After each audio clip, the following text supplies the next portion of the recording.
Les élèves, en majorité les lycéens, surtout de l'enseignement technique, brillent ces derniers temps par un incivisme avéré.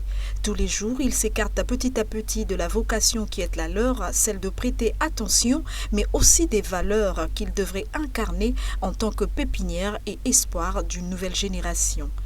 Ils se sont transformés en petits délinquants, acteurs de conflits entre établissements et par-dessus tout des hors-la-loi. Pas plus tard que la semaine dernière à Brazzaville, les élèves du lycée de la Révolution ont attaqué ceux du CEG Antonio Agostino Neto dans le 6e arrondissement Talangay, blessant aussi des enseignants, sans compter les conflits à répétition entre écoles à Pointe-Noire.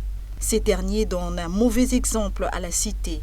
Ils ne respectent pas les biens publics, se prennent pour des justiciers, posent des actes inciviques comme s'embarquer dans les moyens de transport en commun sans pour autant payer la course, placer des barricades dans les avenues lorsqu'ils ne sont pas d'accord avec les quelques décisions prises par l'État ou les responsables des établissements. Toujours présents aux premières loges dans les manifestations, ils se prennent pour des révolutionnaires, de quoi avoir honte et peur de l'avenir avec une telle génération devant assurer la relève. C'était un tort que de négliger l'éducation morale et civique dans le programme scolaire. Cette rupture a impacté négativement la couche la plus grande du pays. Heureusement que le retour de cette discipline cette année va peut-être constituer un tournant décisif face à ces comportements déviants, bien que certaines de leurs doléances soient fondées.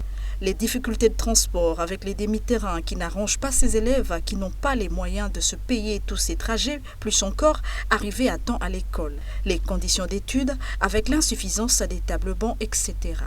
Quoique fondée, la manière n'est pas bonne. S'en prendre aux autres élèves pour régler des comptes est un comportement de foule malsain et incivique. Les pouvoirs publics devraient une bonne fois pour toutes mettre en place des mesures drastiques pour éradiquer ces comportements et trouver des moyens pour tant soit peu alléger la souffrance de ces élèves en ce qui concerne le transport, les demi-terrains. Pourquoi pas disposer de quelques bus pour les élèves aux heures de pointe, mais aussi proposer un montant proportionnel à ces derniers puisque les travailleurs payent la course à 150 francs, les élèves aussi.